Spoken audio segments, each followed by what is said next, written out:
Hello again. I'm very fond of decent instant coffee, for which reason I avoid fair trade coffee like the plague. It is ghastly. I'll return to this point shortly. I mentioned yesterday that two-thirds of those shortlisted for the Booker Prize belong to visible minorities, which I find odd. Why is it odd? This is very easy to explain. Brilliant writers are very rare, whether black or white. Let's just take a figure from thin air. Let's say that perhaps there were 50 extremely brilliant writers in Britain. Statistically, we would only expect one of those people, perhaps two, to be black. This is due simply to the percentages of different ethnicities in Britain. When I see, therefore, that a little over 66% of the authors shortlisted for the Booker Prize are non-white, I can draw one of two conclusions. One possibility would be that black writers are 22 times as talented as white writers. The other would be that the game has been rigged in favour of visible minority authors. Believe me, I have no prejudice either way about which of these hypotheses is the correct one, but I am bound to say that I suspect that the second is more probable.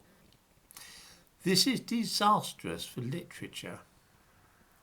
Since the same weirdly disproportionate outcome is observable now not only in literature, but television drama, films, art, modelling and 100 other fields of endeavour, my remarks are to be taken as general, not specifically relating to the Booker Prize.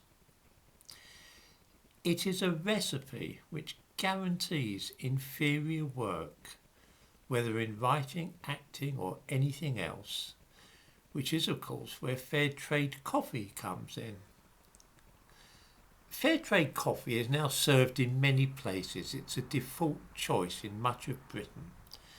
It's popular because it tastes good? Is that the reason? Of course not. It's chosen not for its quality, but rather for political and ethical reasons. Workers in less economically developed countries are paid a guaranteed minimum price for the coffee, regardless of how much they produce or what the quality is. I mean, it might taste vile, but it makes us feel virtuous to drink it, knowing this. We know it's a good cause. Let's just stop for a moment and consider what happens when people know that they will get paid no matter whatever the quality is of what they are providing. I write books, both non-fiction and also pulp westerns and romances. There's an awful lot of people fighting for a piece of this particular market, and that tends to keep me on my toes. If the quality of what I produce slips too much, I'm finished.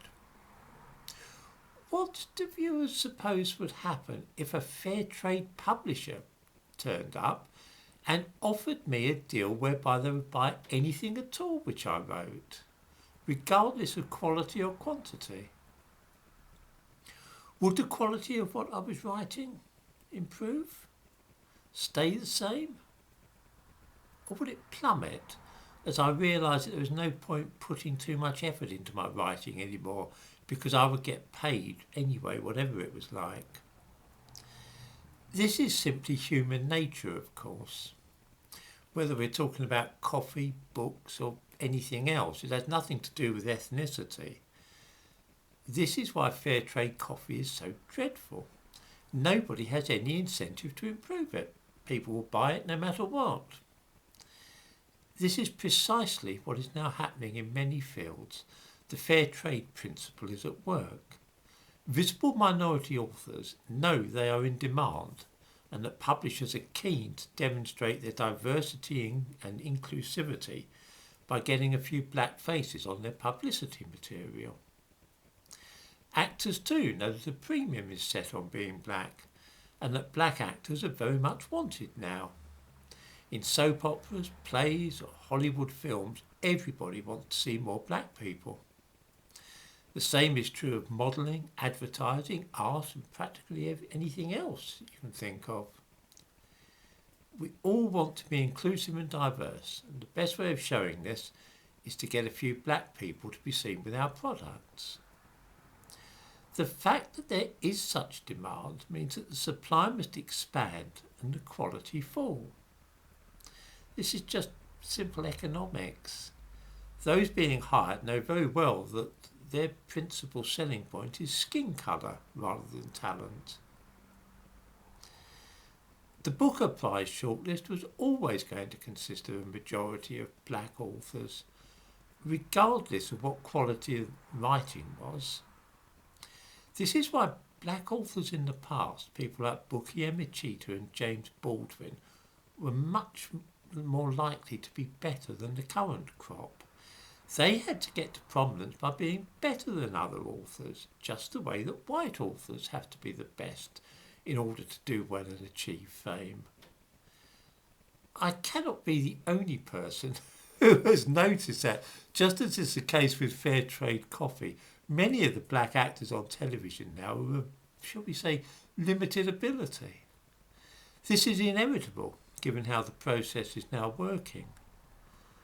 None of the ideas I've outlined above is specific to ethnic minorities, of course.